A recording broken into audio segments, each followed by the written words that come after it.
வணக்கம். Welcome to கதை திரட்டு. இந்த வீடியோல நம்ம என்ன கதை கேட்க போறோம்னா, கல்யாண வைபோகமே கதையின் 8வது பகுதி. நம்ம சேனலை இதுவரைக்கும் சப்ஸ்கிரைப் பண்ணாதவங்க சப்ஸ்கிரைப் பண்ணுங்க. பக்கத்தில் இருக்கிற பெல் ஐக்கானை கிளிக் பண்ணி ஆல்ங்கிற ஆப்ஷனை ப்ரெஸ் பண்ணுங்க. ஸோ தட் நான் போடுற கதைகளை உடனுக்குடனே நீங்க கேட்கலாம். வாங்க கதைக்குள்ள போகலாம். அங்கு ஒரு மாருதி வேகனார் வந்து நிற்க, அதிலிருந்து இறங்கிய பிருத்வியை கண்டு விழிகள் விரிந்தன ராமுக்கு. கூடவே பின்னாலிருந்து அம்மாவின் தோழி கௌசி ஆன்ட்டியும், முன்னால் பிருத்வியின் அருகில் அமர்ந்திருந்த ஒரு வயதான மனிதரும் இறங்க, ராம் அதிர்ச்சியின் உச்சக்கட்டத்தை அடைந்தான். ஐயோ, இப்போதுதானே அந்த அங்கிள் இவர்களுக்கு தெரியாத மற்றொரு பெண்ணுடன் கோவிலின் உள்ளே சென்றிருக்கிறார். இப்போது இவர்களும் உள்ளே சென்றால் அவரது குட்டு வெளிப்பட்டு அனைவரது நிலையும் பரிதாபத்துக்கு உரியதாய் ஆகிவிடுமே.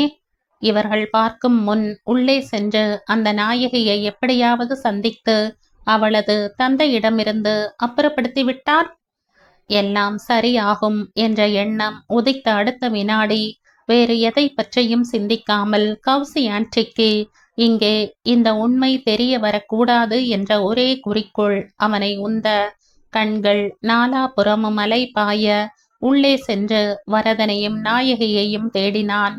அங்கே பிரகாரத்தில் ஒரு ஓரத்தில் அங்கே வெளியில் பார்த்த நபரிடம் வரதன் பேசிக்கொண்டிருப்பதை கண்டவன் அவர் அருகில் நாயகியை காணாமல் சுற்றிலும் தேட, அவள் அங்கே துவஜ ஸ்தம்பத்தை தாண்டி உட்புற சந்நிதியில் நுழைந்து கொண்டிருப்பது கண்ணில் பட, வேகமாக அவள் பின்னே சென்று அங்கே கண் மூடி பிரார்த்தித்து கொண்டிருந்தவள் அருகில் நின்று, திரும்பாத, அப்படியே என் கூட நட, திரும்பி பார்க்காம நடந்து வா. உன்னுடைய நல்லதுக்கு மட்டும் இல்ல, நிறைய பேருடைய மன நிம்மதி இதில் அடங்கி இருக்கு. ஏன்னு கேள்வி எதுவும் இப்ப கேட்காத. உங்க வாப்பாவை பார்த்தாலும் பேசாத. இப்ப மெதுவா என்னோட வா.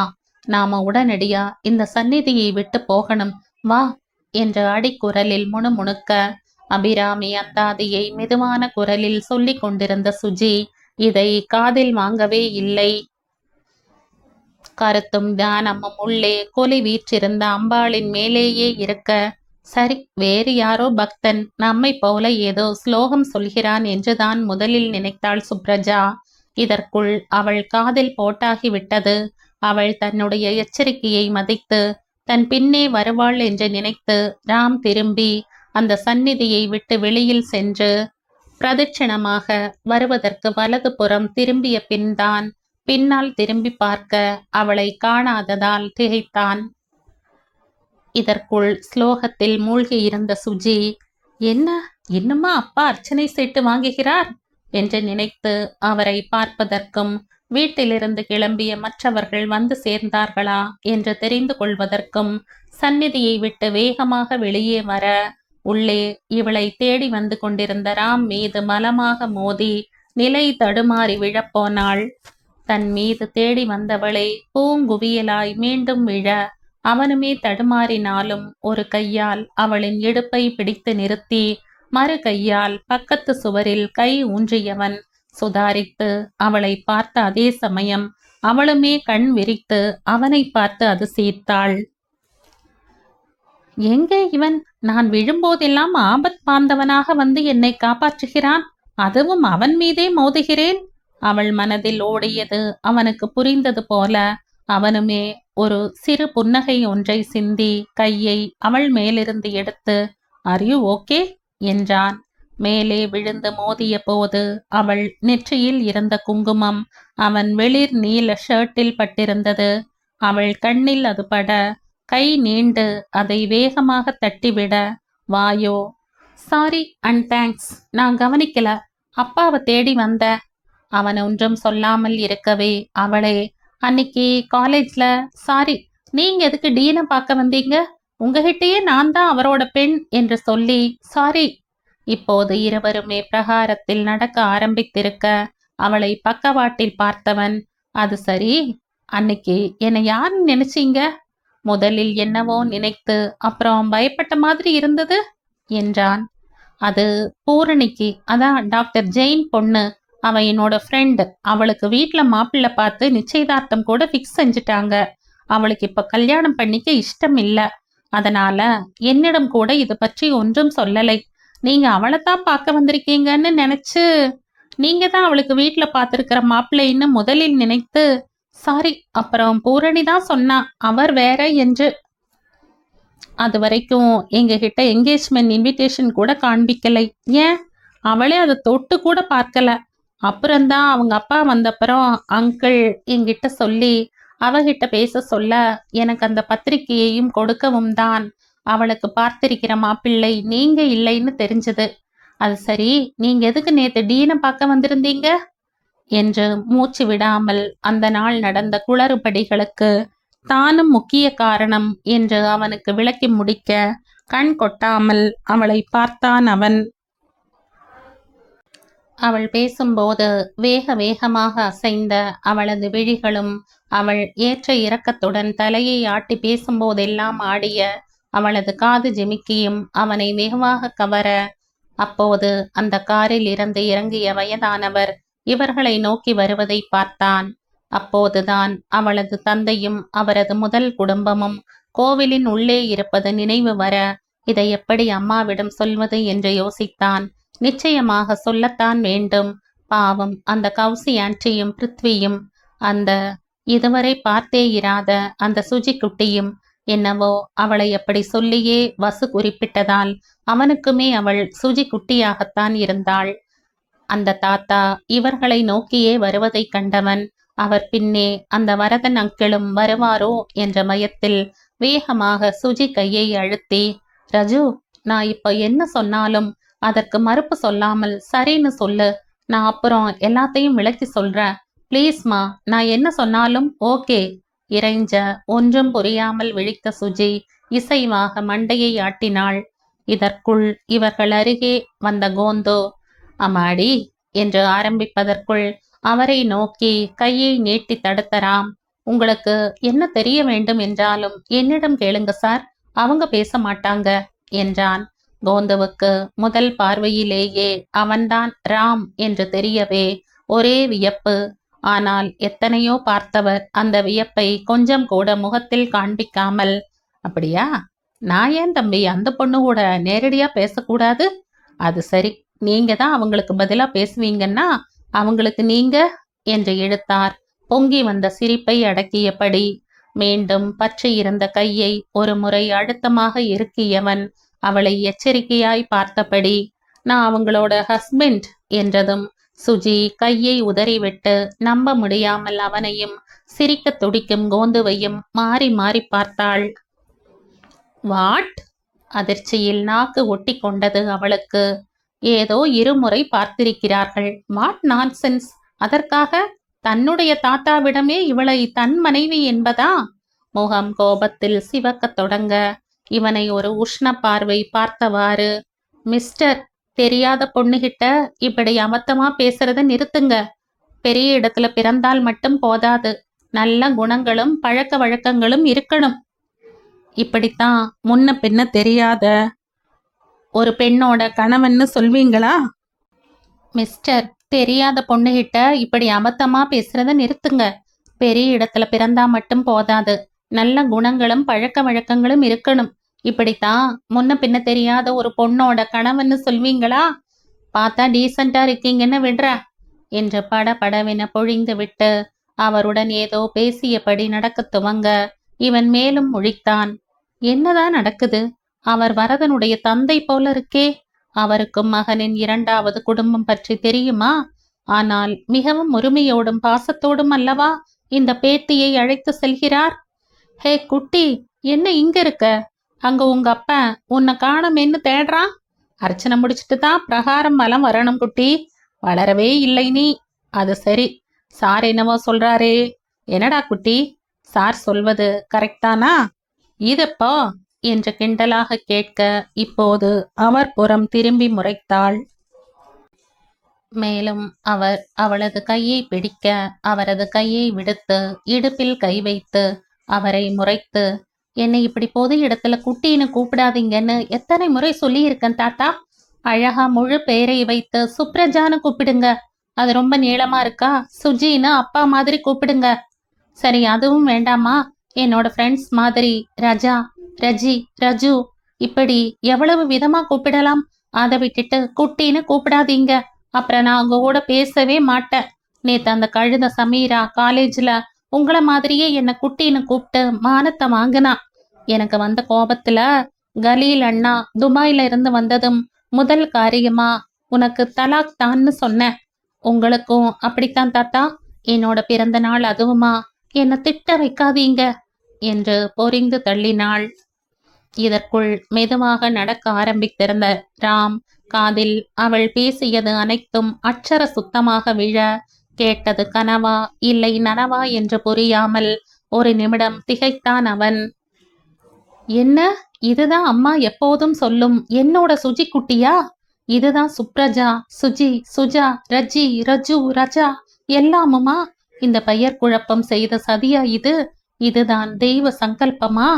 யாரென்றே தெரியாமல் அவளுடன் 2 முறை மோதி அவளையே நினைத்திருந்து உண்மை என்று நினைத்ததை ஒத்துக்கொள்ள முடியாமல் மறக்க நினைத்து இங்கே வந்தால் அதே தெய்வ சன்னிதானத்தில், அடமடையா, உனக்கென பிறந்தவள் இவளே, இவளை உன் கண் முன்னால் காட்டியும் இத்தனை நாள் புரிந்து கொள்ளாமல் இருந்தாயே என்று எள்ளி நகையாடி கடைசியில் இங்கேயே அவள் யார் என்று அவனுக்கு கை காட்டிவிட்டாள் அந்த எல்லாம் வல்ல சக்தி நாயகி. புல்லரித்தது ராமுவுக்கு. கண்கள் இம்மியும் சுப்ரஜாவை விட்டு அகலவில்லை. அப்போது பார்த்து அவர்கள் ஒரு சுற்று முடித்து அவர்களுக்காக காத்திருந்த மற்றவர்களை சென்றடைய சந்நிதியின் உள்ளே நுழையும் முன் ஒரு முறை திரும்பி பார்த்த சுப்ரஜாவின் கண்கள் இவன் கண்களை சந்திக்க, அவன் முகத்திலும் உதட்டிலும் குடிக்கொண்டிருந்த புன்னகை அவளை குழப்பத்தில் ஆழ்த்தியது. அவனுக்கு தான் யார் என்று தெரியாதா? பின் எதற்காக அப்படி உளறினான்? இவளுக்கு மேல் மண்டை வெடித்தது கோவிந்தனுக்கு. அட அம்பாள், ஆட்டத்தின் அடுத்த ஜோடியையும் தன் முன்னாலேயே சந்திக்க வைத்து என் கண்ணிலும் காட்டிவிட்டாள். அது என்ன, தங்கையும் அண்ணாவும் சொல்லி வைத்தாற் போல தன்னுடைய கணவன் மனைவி என்று என் பேர பசங்களை பற்றி என்னிடமே சொல்கிறார்கள். ராமுக்கு இதுதான் சுஜி என்று தெரியுமா? முன்னமே பார்த்திருக்கிறானா? அண்ணன் தங்கை 2 பேருமே ஃபாஸ்ட் தான். அப்படி இதுதான் சுஜி என்று தெரிந்தால் என்னிடம் அப்படி சொல்ல காரணம்? வசு, நல்ல தைரியசாலியாகத்தான் உன் பிள்ளைகளை வளர்த்திருக்க. கனகு, நமக்கு அடுத்த வேலை ஆரம்பம். உங்கள் கல்யாணம் கலாட்டா கல்யாணம், சுஜியின் கல்யாணம் கலாட்டா கல்யாணம் என்று அடிக்குரலில் பாடியவரை முறைத்தாள் சுஜி. ஒரு சிறு தலையசைப்புடன் கைகளை மீண்டும் ஒரு முறை கூப்பிவிட்டு வெளியில் வந்த ராம் ஷூவை போட்டு கொண்டு திரும்பும் போது அவன் தோளை ஒரு கரம் தட்டியது. என்ன ராம், நான் தான் வரதன் அப்பா. வந்து கல்யாணமே நடந்துருச்சா இல்லை இனிமேல் தானா? எப்படி இருந்தாலும் இப்போ உன்னோட பொண்டாட்டின்னு சொன்னியே, அந்த சுஜியின் தாத்தா நான். எனக்கு உங்ககிட்ட கொஞ்சம் இல்ல நிறையவே பேசணும். இந்த செல்போன், உன் நம்பருக்கு ஒரு மிஸ்டு கால் கொடுத்துடுப்பா என்று சொன்ன கோந்துவை பார்த்து ஆச்சரியத்தில் அப்படியே நின்றான் ராம். உங்களுக்கு என்ன தெரியுதா தாத்தா? உன்னை என்ன, உன் பாட்டியையே தெரியும், போய் கேட்டுப்பாரு. சரி, என் பிள்ளை வந்துடுவான், நீ கிளம்பு, நாங்க பாத்துக்கிறோம். வந்து நான் ஏன் அப்படி சொன்னேன்னா, ரஜு சுஜி, உங்க சுஜி குட்டி முஸ்லீம்னு அவரிடமே அவர் மகனை தவறாக நினைத்தேன் என்று எப்படி சொல்வது என்று தயங்க கோந்து அவனை பார்த்து, தம்பி, என் பேத்தி உன் பக்கம் திரும்பி பார்க்கணும்னா முதல்ல இந்த குட்டின்னு சொல்றத நிறுத்து. அது நான் அவளை கூப்பிடுற பேரு. இதுல தலையிட்டா அப்புறம் நானே ஹெல்ப் செய்ய மாட்டேன். சரி, நீ கிளம்பு, வீட்டில் உங்க பாட்டிய நான் விசாரிச்சேன்னு சொல்லு. கேவியின் நினைவில் அண்ணன் ஒரு கோவில் என்றால் தங்கை ஒரு தீபம் அன்றோ என்று பாடிக்கொண்டு சென்ற கோந்து கண்ணில் மறையும் மட்டும் அவரையே பார்த்து கொண்டிருந்தான் ராம் நிம்மதியுடன். கால்கள் ஆக்சிலேட்டரை ஒரு வேகத்தோடு அழுத்த காரை லாவகத்தோடு செலுத்தி வீட்டுக்குள் வந்து நிறுத்தியும் 2 நிமிடம் ராமால் இறங்க முடியவில்லை, நம்பவும் முடியவில்லை. தான் பார்த்து விரும்பிய பெண்தான் அம்மா தனக்காக பார்த்திருக்கும் பெண்ணா? அவளை தேடி தேடித்தான் நாயாய் அலைந்ததை நினைத்து சிரிப்பு வந்தது. ஹம், அன்றே பிருத்வியுடன் வந்திருக்க வேண்டும் என்று எப்படி நினைக்காமல் போனேன். இதில் இன்று அவளுடைய அப்பாவிற்கு இரண்டாவது மனைவி மூலமாக பிறந்தவள் என்ற பட்டப்பெயர் வேறு. நல்ல வேளை அந்த அங்கிளிடம் உளறி வைக்காமல் இருந்தோமே. உள்ளே சோஃபாவில் தயாரான நிலையில் வீற்றிருந்த வசு கார் வந்து 5 நிமிடமாகியும் உள்ளே மகன் வராததைக் கண்டு எழுந்து வாசலுக்கு வந்தாள். வந்தவுடன் நாயை கொஞ்சம் போய்விட்டானா என்ன? ச்சே, அது என்ன? வந்தவன் உள்ளே வராமல் நேரே அங்க போகிறது. ச்சே, அதென்ன வந்தவன் உள்ளே வராமல் நேரா அங்க போகிறது. இப்போதே ரிசப்ஷனுக்கு நேரம் ஆகிவிட்டது. இனிமேலும் காலம் தாழ்த்தக்கூடாது. காரின் ஸ்டீரிங்கின் வேலை பிடித்திருந்த 4 விரல்களும் நடனமாட, மலர்ந்த முகமும் சிரிப்பில் விரிந்த இதழ்களுமாய் நேரே பார்த்து கொண்டிருந்த மகனை பார்த்ததும் வசுவுக்கு ஒரு நிமிடம் ஒன்றுமே புரியவில்லை. அவன் பக்க ஜன்னலை தட்டியவள் அவன் அதே புன்னகையுடன் அவளை திரும்பி பார்க்கவும் கீழே இறங்கு என்று சைகை காண்பிக்க அவனும் கதவை திறந்து இறங்கி ஒரு துள்ளலுடன் அவளை கட்டிப்பிடித்து கன்னத்தில் அழுத்தமாய் ஒரு முத்தத்தை வைக்க வசு திகைத்தாள். காலேஜ் செல்லும் காலத்திலுமே அவன் இப்படி செய்வதுதான். ஏன் அமெரிக்கா சென்று வந்த பின்பும் அடிக்கடி கட்டிக்கொள்வான். ஆனால் தொழிலில் கால் பதித்து சில வருடங்களில் மகன் என்னவோ பெரியவனாக போய்விட்ட மாதிரி இந்த மாதிரி செய்வதை குறைத்து கொண்டதை அவள் உணர்ந்தே இருந்தாள். இன்று மறுபடியும் அவன் பள்ளி காலத்தை போல் இவ்வாறு செய்ததும் அவளுக்கு முதலில் ஒன்றும் புரியவில்லை. அவள் தோள்களில் கையை போட்டு அணைத்தபடியே நடந்தவனை எதிரில் வந்த சம்யுதான் முதலில் பார்த்து புருவத்தை உயர்த்தினாள். ராம், என்ன ஒரே ஹாப்பி மூடு போல இருக்கு. Anything new? அப்படியும் சொல்லலாம். சொல்ற.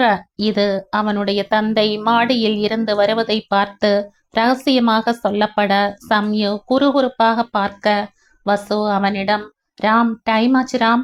இதுக்கு மேல நீ குளிச்சு ட்ரெஸ் செய்து கிளம்பி டைம் ஆயிடும். நானும் அப்பாவும் முதல்ல போறோம். நீ சீக்கிரம் கிளம்பி வா சொன்னவளிடம், நோம்மா, ஜஸ்ட் கிவ் மீ 5 minutes, கொஞ்சம் ஃப்ரெஷ் அப் பண்ணிட்டு வந்துடுறேன் என்றவனை புதிதாக பார்ப்பது போல் பார்த்தாள் சம்யு. என்னவோ சந்தோஷ மூடில் இருக்கிறான். காதல் வயப்பட்டு விட்டானோ? சந்தேகமாக இருந்தது. உன் பர்த்டேக்கு நான் வாங்கி கொடுத்த அந்த சில்க் ஷர்ட் போட்டுக்கோ. இல்ல சம்யு, இப்ப நான் போட்டிருக்கிற ஷர்ட் நல்லா தானே இருக்கு. கழற்றதா இல்ல. அதனாலதான் 5 minutes மட்டும் சொன்னேன். கண் சிமிட்டினான். அவளை தாண்டி செல்பவனின் கையை பிடித்தாள் சம்யு. ஹேய் இரு, இது என்ன உன் ஷர்ட்ல ஏதோ மஞ்சளா கரை? மாத்துராம். இதுக்காகத்தான் நான் ஷர்ட்டையே மாத்தாம இருக்கேன். இதுல இவ வேற. மனதுக்குள் முணுமுணுத்தவன் வெளியே, விடு சம்யு, அவ்வளவா தெரியல என்றான். எங்க இருந்து? குங்குமம் கோவிலுக்கு போயிருந்தியா ராம்? எந்த கோவில்? மகனை அதிசயமாய் பார்த்து சந்தானம் கேட்டார். கற்பகாம்பாள் கோவில். மயிலாப்பூர்ல ஃப்ரெண்ட பார்க்க போன. அப்படியே அவன் கூட போயிட்டு வந்துடுற. தோ வந்துடுற. மாடிப்படியை 2 கடப்பவனை பார்த்து கொண்டே வசு, ஓ, அம்பாள் குங்குமம் போல இருக்கு. சென்டிமெண்டா கழட்ட மாட்டேங்கிறான் சொல்ல அவளை ஐயோ பாவம் என்பது போல் பார்த்தாள் சம்யு. வசு பெண்ணின் முகத்திலிருந்து அவள் நினைப்பதை புரிந்து கொண்டு, என்ன சம்யு, அதில் என்ன தப்பு? அது அம்பாள் குங்குமம் தானே என்றாள். அம்மா, அது அம்பாள் குங்குமம் இல்லையம்மா, அது ஆம்பல் குங்குமம் என்று ஒரு கண் சிமிட்டலுடன் சிரித்து, பூம்பாவாய் ஆம்பல் ஆம்பல், அவன் புன்னகையோ மவ்வல் மவ்வல் என பாடிக்கொண்டே செல்ல வசு வாசலுக்கு சென்ற கணவரை மறந்து நேரே மகன் பின்னே சென்றாள். பாத்ரூமில் முகத்தை மட்டும் வாஷ் செய்து தலையை வாரி வெளியில் வந்த ராம் அங்கே அவனுக்காக முகத்தில் கவலையுடன் காத்து கொண்டிருந்த வசுவை பார்த்து புருவத்தை உயர்த்தினான். என்னம்மா, நீங்க கிளம்பல? நான் தான் 5 minutesல வரேன்னு சொன்னனே. அப்பாவுக்கு அதுக்கு கூட பொறுமை இல்லையா? உங்களை அனுப்பிச்சிட்டார் பாருங்க. ஏன் அந்த சின்ன மகாராணிக்கு என்ன வந்தது? படி ஏறி வரமாட்டாளா? நீங்க எதுக்குமா வந்தீங்க? போட்டிருந்த ஷர்ட்டையே வெளியில் இழுத்து அதை மீண்டும் பேண்டில் இன்சர்ட் செய்து கொண்டவாறே கேட்ட மகனை வெறித்து பார்த்தாள் வசு.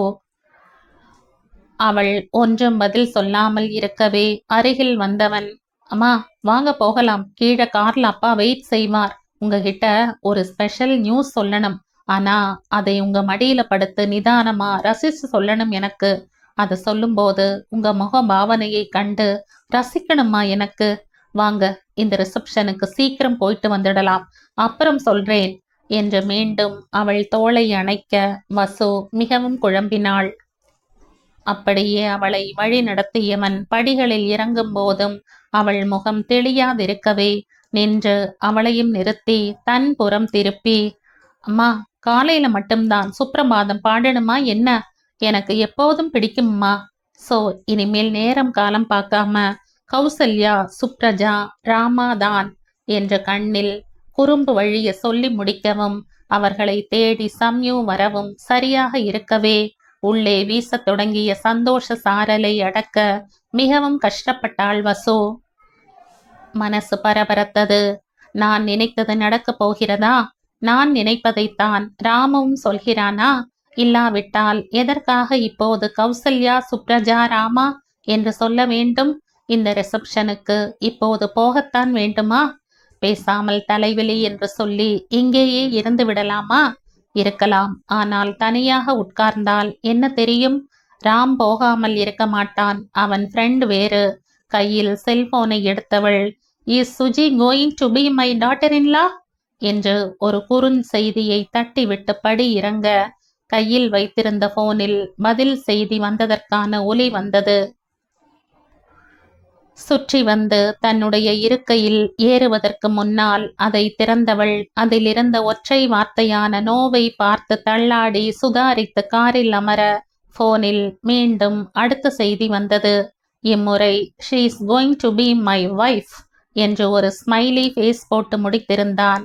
சடார் என தலையை தூக்கி காரை டிரைவ் செய்து கொண்டிருந்த மகனை பார்க்க காரின் ரிவர் வியூ கண்ணாடியில் பார்த்த அவள் மகனின் கண்கள் சிரித்து கொண்டிருந்தன. அம்மாவின் அவசரத்தை உணர்ந்தாலும் இப்போது அப்பா முன்னால் ஒன்றும் பேச முடியாது என்று தெரிந்தவன் காரை கிளப்புவதற்கு சாவியை வைக்க கையில் இருந்த போனில் அடுத்த செய்தி வந்தது. இந்த அம்மாவுக்கு சுத்தமாக பொறுமையே இல்லை என நினைத்து அதை பார்க்க வந்த செய்தியை விட அதை அனுப்பியவர் யார் என்று தெரிந்து அவனுக்கு சிரிப்பாக வந்தது. தேடல் தோல்வியில் முடிந்ததா, இல்லை என்னுடைய மருமகளை கண்டுபிடித்து அவளிடம் பேசி அவள் உன்னை ஏற்றுக்கொண்டாளா என்ற ஒரு கேள்விக்குறியுடன் முடித்திருந்தார் சந்தானம். அதை கண்டு உதட்டில் புன்னகை பரவ அதற்கு அப்போது அம்மாவுக்கு அனுப்பிய அந்த 2 செய்தியையே மறுபடியும் தேடி அனுப்பினான்.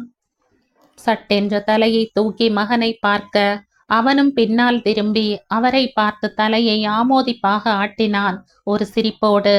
ஆனால் இந்த சிரிப்பு மனதில் இப்போதே சற்றே மங்கியிருந்தது.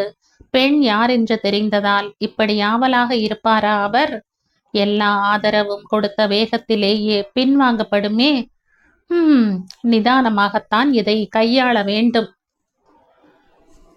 கண்ணில் கட்டை விரலை உயர்த்தி யாமிருக்க பயமேன் என்று கோந்து சொல்வது போல் தெரிய சத்தமாகவே சிரித்தவன் காரை இப்போது கிளப்பினான்.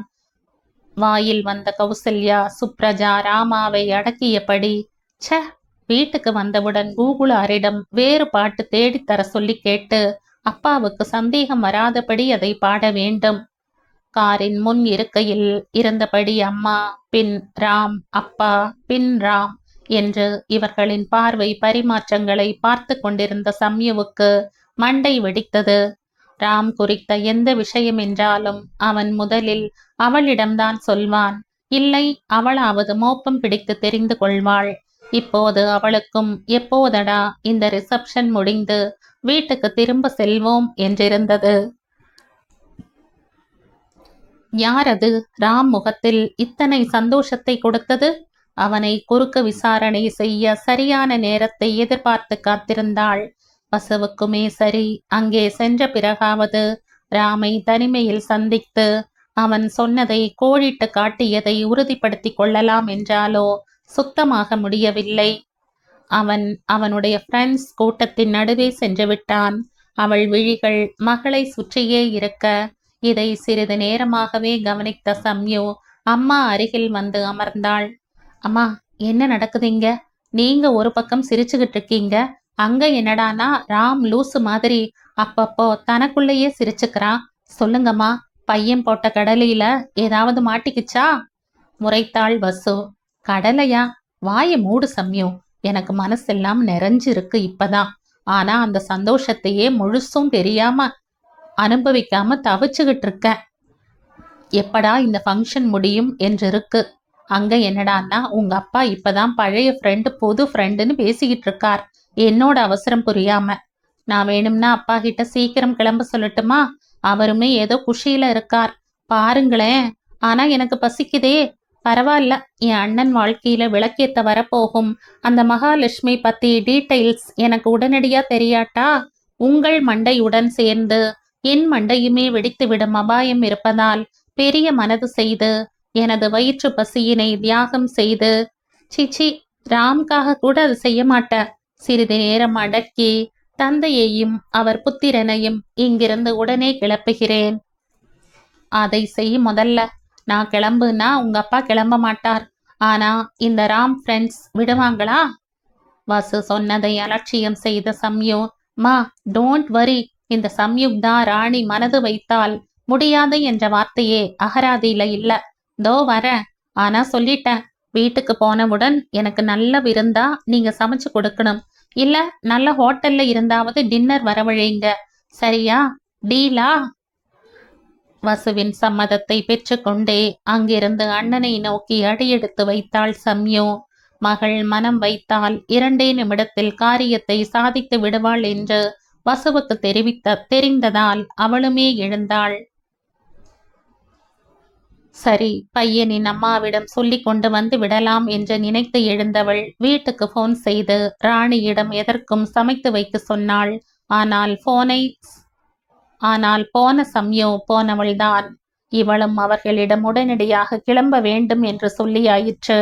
கேட்டதற்கு முதலில் முழித்துவிட்டு பின் சட்டென்று வீட்டில் இருக்கும் தனது மாமியாருக்கு சற்று உடம்பு சரியில்லை என்று சொல்லவே ஒப்புக்காக சாப்பிட்டு விட்டு செல்லும்படி சொல்லி தாம்பூலத்தையும் கொடுத்தும் இந்த பெண்ணை காணவில்லை. அவள் சென்று 10 நிமிடத்துக்கு மேலாக பிள்ளையையும் காணவில்லை. சம்யுவுக்கு என்ன ஆயிற்று? எங்கே சென்றாள்? ஒருவேளை ராமை தேடி செல்லும் போது, வழியில் சாப்பிடும் இடத்தை கடந்து செல்லும் போது அங்கே நுழைந்து விட்டாளா? வசுவுக்கு மண்டை குடைந்தது. கிளம்ப வேண்டும் என்று சொல்லியாயிற்று. அந்த பையனின் அம்மா இந்த பக்கம் வந்து இவர்கள் இன்னமும் எங்கே இருப்பதை பார்த்தால் சங்கடமாக இருக்குமே. அவள் நினைத்தது சரிதான். சம்யு அங்கே பஃபே முறையில் அமைத்திருந்த உணவு கூடத்தில் கையில் தட்டுடன் ஒரு டேபிளில் உட்கார்ந்திருந்தாள். கை ஸ்பூனை பிடித்திருந்தாலும் கண் எதிர் டேபிளில் தன்னுடைய நண்பர் ஒருவனுடன் அமர்ந்து உணவு அறிந்து கொண்டிருந்த சாட்சாத் பிருத்திவிராஜ மகாராஜா மேல் இருந்தது. கோவிலில் இருந்து குடும்பத்தினரிடம் சொல்லிக்கொண்டு இந்த ரிசப்ஷனுக்கு வந்திருந்தான் பிருத்வி.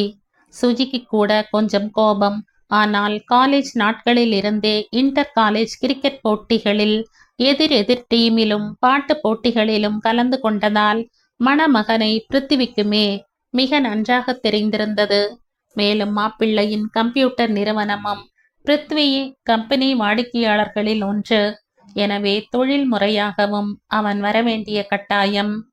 வந்ததும் அவன் அங்கே ராம் இருப்பதை பார்த்து பெயருக்கு ஒரு ஹலோ சொல்லி தன் நண்பர்கள் மத்தியில் தான் இருந்தான். சரி, சீக்கிரம் டின்னர் முடித்துவிட்டு சுஜியை ஒரு படத்துக்கு அழைத்து செல்லலாம் என்ற எண்ணத்தில் தட்டில் எதையோ போட்டுக்கொண்டு ஒரு டேபிளை பிடித்து ஏற்கனவே மனமாக இருந்த ஒரு நண்பன் அருகில் வந்து அமர்ந்தான். அவனுடன் கலகலப்பாக பழைய காலேஜ் கதைகளை பேசி எதற்கோ தலையை தூக்கி சிரித்த போதுதான் எதிர் டேபிளில் அவனையே கண்ணில் கனவுடன் பார்த்து கொண்டிருந்த அந்த சம்யுவை பார்த்தவன் திகைத்தான். இவள் இங்கே எதற்கு வந்தாள்?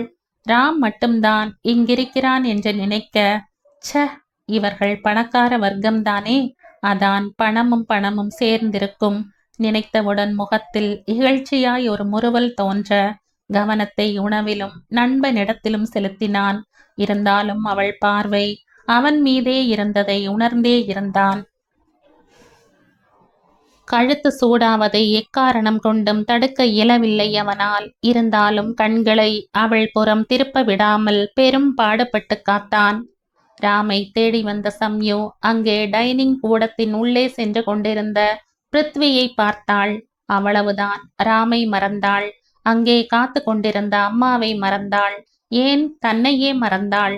அவளுமே ஏதோ கனவில் இருப்பது போல ஒரு தட்டை தூக்கி கொண்டு அதில் எதையோ போட்டுக்கொண்டு பிருத்விக்கு எதிரில் இருந்த டேபிளில் உட்கார்ந்தாள். என்ன சாப்பிட்டாள் என்று கேட்டால் சத்தியமாக அவளுக்கு சொல்ல தெரியாது. என்னடா எதிரில் இருக்கிற பியூட்டி உன்னையே லுக்கு விடுது, உன் ஆளா கேட்ட சதீஷை முறைத்தான் பிருத்வி. ஏண்டா என்ன முறைக்கிற? நீ இல்லைன்னு சொன்னாலும் அந்த சைட்ல இருந்து ஓகே தான் போல இருக்கே, ட்ரை பண்ணுடா என்று சதீஷ் மேலும் சொல்ல பிருத்வி தலையை குனிந்து கொண்டான். அதை அலட்சியப்படுத்தி மறுபடியும் நிமிர்ந்த போதும் சம்யுவின் பார்வை தன் மீதே இருப்பதைக் கண்டு எரிச்சலுடன் சற்று சத்தமாக, இந்த மாதிரி பெண்களுக்கு எல்லாம் வேற வேலையே இல்ல, இதுக்குன்னே வராங்க போல இருக்கு, நல்லா ட்ரெஸ் பண்ணிக்கிட்டு, ச்சே இவங்க மாதிரி சில பேரால தான் எனக்கு இந்த மாதிரி இடத்துக்கு வர்றதுக்கே பிடிக்கல என்று முடிப்பதற்குள் இதை காதில் வாங்கி இருந்த சம்யு எதிரில் வந்து நிற்க பேச்சை நிறுத்தினான். அவனுக்கே தான் பேசியது சற்று அதிகம் என்று தோன்றினாலும் அவளை நேராய் பார்த்தான். அவளோ அவனை விடுத்து சதீஷை பார்த்து, அப்போதுதான் அவன் அருகில் இடுப்பில் ஒரு கை குழந்தையுடன் வந்து நின்ற பெண்ணிடம், என்னங்க உங்க ஹஸ்பண்ட் கிட்ட சொல்லுங்க என்று பிருத்வியை கை காட்டி, நான் அவரோட ஃப்ரெண்டைத்தான் பார்த்துட்டு ரசிச்சுட்டு இருந்தேன்னு, அவரும் அப்போதிலிருந்து என்னையே பார்த்துக்கிட்டு இருந்தார், அதனால தான் அவரை பார்த்தேன் என்று சதீஷை காட்டி சொல்ல, அந்த பெண் கணவன் சதீஷை முறைக்க அவன் அதிர்ச்சியின் உச்சத்துக்கே சென்றான். என்னடா வில்லங்கம்மா இருக்கு? அந்த பெண் இவனை பார்த்ததை பற்றி சொன்னால் அவள் வந்து தன்னையே தன் மனைவியிடம் போட்டு கொடுக்கிறாளே அநியாயமாக. கண்ணில் கெஞ்சலுடன் சம்யுவை பார்த்துவிட்டு, சிஸ்டர் சாரி, நீங்க என்னோட தங்கை மாதிரி இருந்தீங்கன்னு தான் சொல்லிக்கிட்டு இருந்த இல்லையா பிருத்வி என்று அதே பாவனையுடன் நண்பனை நோக்க வந்த சிரிப்பை பிருத்வி கஷ்டப்பட்டு அடக்கினான். பிளேட்டை திருப்பிய சம்யுவின் சாமர்த்தியத்தை வியக்காமல் இருக்க முடியவில்லை. சதீஷை மாட்டிவிட்டு நமட்டு சிரிப்புடன் தன்னுடைய இடத்துக்கு சென்ற சம்யு அங்கிருந்தே சதீஷ் தன்னுடைய மனைவியிடம் எதையோ வேகமாக சொல்வதைக் கண்டு தன்னை பார்த்த பிருத்வியை பார்த்து, என்னிடம் வம்பு வளர்த்தால் இதுதான் கதி என்ற பாவனையுடன் கண்ணடிக்க பிருத்விக்கு சிரிப்பை அடக்கியதில் புரை ஏறியது. அப்போது சம்யு அருகில் யாரோ வந்து உட்கார அவள் அதை கவனிக்கவே இல்லை. ஆள் செம ஸ்மார்ட் இல்ல என்ற குரல் ரகசியமாக வர, ஆமாம் பாட்டி என்றாள். அந்த பிங்க் ஷர்ட் மேல ஒரு ரெட் ஜரிகை கோட்டு மட்டும் போட்டால் குடியிருந்த கோவில் எம்ஜிஆர் மாதிரியே இருந்திருக்கும். என்ன சொல்ற சம்யு? ஹா. அப்போதுதான் பக்கவாட்டில் திரும்பிய சம்யு அங்கே நல்ல பட்டை கரை ஜரிகையுடன் கூடிய ஒரு பச்சை வண்ண பட்டு புடவையில் கேவி அமர்ந்திருப்பதை பார்த்து மலைத்தாள். இவர் எங்கே வந்தார்? வீட்டில் அல்லவா இருந்தார். இன்றைக்கு அதிகமாக உடற்பயிற்சி செய்ததால் வரவில்லை என்று சொல்லி வீட்டில் இருந்தவர் இப்போது இங்கே பக்கத்தில் தட்டில் உணவுடன். பின் தான் அவள் சொன்னது மனதில் உரைக்க, பாட்டி நீங்க யார சொல்றீங்க என்றாள். நீ யாரை இத்தனை நேரமா பார்த்து ரசிச்சுக்கிட்டு இருந்தையோ அதே ஆளை பார்த்துதான். தோ அந்த எதிர் வரிசையில உட்கார்ந்துருக்காரே, அந்த சொட்ட தலையை மறைக்கிறதுக்கு ஒரு கருப்பு கலர் விக்கு வச்சிருக்காரே, அவரை சொன்ன. நீ அவரைத்தானே பார்த்துக்கிட்டு இருந்த என்று கேட்ட பாட்டியை என்ன செய்வது என்று சம்யுவுக்கு தெரியவில்லை. கேட்டதும் பெரிய குரலில் கேட்டதால் அதுவும் பிருத்வி காதில் விழ அவன் இப்போது பெரிதாகவே சிரிக்கத் தொடங்கினான். பாட்டி பல்லை கடித்தாள் சம்யு. நீங்க எப்படி வந்தீங்க? உடம்பு வலி எல்லாம் என்னாச்சு? அதுவா, இந்த பையனோட பாட்டி எங்க ஊருதான், அதான் எப்படி இருக்கான்னு பார்க்க வந்தேன். வந்தா அந்த பரமும் இங்க இல்ல, திடீர்னு சிங்கப்பூர் போக வேண்டிய கட்டாயமாம். சரி வந்ததுதான் வந்தோமே, நல்லா சாப்பிட்டுட்டு போகலாம்னு இங்க வந்த. வழியில சுந்தரத்தை பார்த்து சொல்லிட்டு தான் வந்த. எங்க வசு? அது சரி, நான் சொன்ன சொட்டையாளை நீ பார்க்கலையா? அப்படியே அசப்புல எம்ஜிஆர் மாதிரி இருக்கார். கையில ஒரு கைக்குட்டை கட்டிவிட்டால் ஹோய் பப்பான்னு பாடலாம். நீ யாரை பார்த்தே சொல்லு.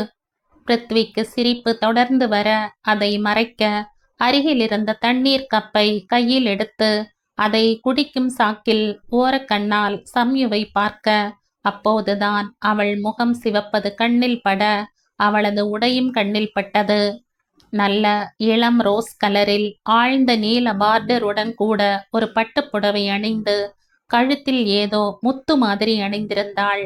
அதுவும் கன்னத்து சிவப்புடன் கண் கொள்ளா காட்சியாக இருக்க இப்போது அவனால் பார்வையை அவள் மீதிருந்து எடுக்க முடியவில்லை. பாட்டி சொன்னதும் தான், நான் இப்படியா வெட்கம் கெட்டு அவனை பார்த்து கொண்டிருக்கிறேன் என்று புரிய தலையை குனிந்து, அவரை இல்லை, அதற்கு 2 சேர் தள்ளி இருக்காரே அந்த ப்ளூ ஷர்ட், அவர்தான் என்னையே முறைச்சுக்கிட்டு இருக்காரே, அவரைத்தான். அப்புறம் சொல்றேன் பாட்டி, இப்ப மானத்தை வாங்காதீங்க. யார் அந்த பிருத்வி தம்பியையா அப்படி பார்த்த என்ற கையை டேபிளில் வைத்து பேத்திப்புறம் முழுவதுமாய் திரும்பிய கேவி வாயை பிளந்து கேட்க சம்யு மேலும் சிவந்தாள். பாட்டி, அவரில் பொய் சொல்ல மனம் வரவில்லை அவளுக்கு. அப்போது எதிரில் இருந்த பிருத்வி, பாட்டி உங்க பேத்தி இதோ. பக்கத்தில் இன்னமும் மனைவியை சமாதானப்படுத்தி கொண்டிருந்த சதீஷை காட்டி, இவனைத்தான் பார்த்துக்கிட்டு இருந்தாங்கன்னு இப்பதான் இங்க வந்து சொல்லிட்டு போனாங்க. சதீஷ், உன் ஆளோட பாட்டி என்னவோ கேக்குறாங்க பாரு, பதில் சொல்லு என்று அவனையும் அதில் இழுக்க, ஏண்டா சாமி வாயை திறந்து அவனை முதலில் கலாய்த்தோம் என்று நொந்து போனான் சதீஷ். யார் இந்த கன்னத்துல டொங்கு விழுந்து தேவாங்கு மாதிரி இருக்கானே, கொஞ்சம் கூட சம்பந்தமே இல்லாம மஞ்ச கலர் சட்டை போட்டுட்டு இந்த சோப்லாங்கியா? சகிக்கல. உங்க அப்பா சம்மதிச்சாலும் நான் சம்மதிக்கவே மாட்டேன். கண்ணாடி இல்லாமலேயே என் கண்ணுக்கு இவ்வளவு மோசமா இருக்கானே, இன்னும் என்னோட கண்ணாடியை எடுத்து மாட்டிக்கிட்டு பார்த்தால் ஏன் உன் புத்தி இப்படி போகுது சம்யு? எழுந்து வந்த சதீஷ் எதிரில் நின்று கொண்டு பேத்தியிடம் சீரியஸாக சொல்லிவிட்டு அந்த சதீஷ் அருகில் இப்போது பாட்டியை முறைத்தவாறு இருந்த அவன் மனைவியிடமே, ஏமா நீயே சொல்லு என் பேத்திக்கு, இவ இருக்கிற அழகுக்கு இந்த தம்பி இவளுக்கு பொருத்தமா இருப்பானா இல்லை இவனா என்ற பிருத்வியை கை காட்ட இப்போது அந்த 4வருக்குமே பக் என்று இருக்க அப்போது பார்த்து அங்கே வசு நுழைந்தாள். சுஜியை தேடி முதலில் ஒரு 8 மெதுவாக வந்து அந்த டைனிங் இடத்தில் பார்த்தபோது இவர்கள் யாரும் தென்படவில்லை. ராமிடம் சென்று கிளம்பலாமா என்று கேட்க அவன், நீங்க போங்க, நான் என் ஃப்ரெண்ட்ஸ் எல்லாரையும் ரொம்ப நாள் கழிச்சு பார்க்குறேன். கொஞ்ச நேரம் இவங்களோட இல்லைன்னா என்னை உண்டு இல்லைன்னு பண்ணிடுவாங்க. நான் ஒரு ஆட்டோல வந்துக்கிறேன். அண்ட் அம்மா தூங்கிடாதீங்க, உங்ககிட்ட முக்கியமா ஒரு விஷயம் பேசணும். முடிஞ்சா அப்பாவை தூங்க வைங்க, ஓகேவா? கவனம் அருகில் இருந்த நண்பனிடம் திரும்பியது. இதற்குள் கல்யாண பையனின் அம்மா அங்கே வர வசு அவஸ்தையில் நெளிந்து வந்து, இவர் எங்கேன்னு தெரியல, அதான் பார்த்துக்கிட்டு இருக்கேன். ராம் அப்புறம் வரானாம். என்னோட பொண்ணு சம்யு அவங்க அப்பாவை தேடி போனா, அதான் தேடிட்டு என்று சொல்ல அந்த பெண்மணி, உங்க பொண்ணு டைனிங் ரூம்ல சாப்பிட்டுட்டு இருக்கா என்று இழுத்து விட்டு, உங்க மாமியார் கூட அங்க இருக்காங்க, என்னோட மாமியாரை பத்தி விசாரிச்சாங்க என்று சொல்ல வசு அதிர்ந்தாள். ஐயோ, இந்த அத்தைக்கு உடம்பு சரியில்லைன்னு சொல்லித்தானே தாம்பூலம் வாங்கி கொண்டு கிளம்பினேன் என்று வேகமாக என்ன சொல்லி சமாளிப்பது என்று யோசித்து, உடம்பு சரியாச்சுன்னா வரேன்னு சொல்லி இருந்தாங்க, நான் தான் மறந்துட்டேன். கையில் இருந்த தாம்பூலத்தை அவளிடமே நீட்டி, நாங்க கிளம்பும் போது வாங்கிக்கிறேன், இப்ப நானும் சாப்பிட்டுட்டு வரேன் என்று சொல்ல அந்த பெண்மணி இவளை வினோதமாய் பார்த்து அந்த தாம்பூலத்தை வாங்கி கொண்டாள்.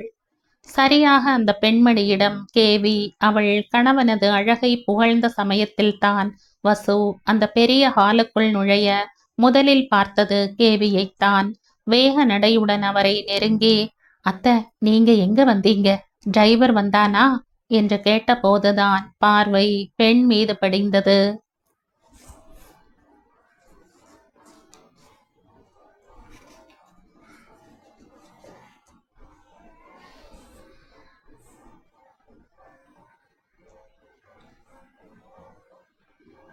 இந்த கதையின் தொடர்ச்சியை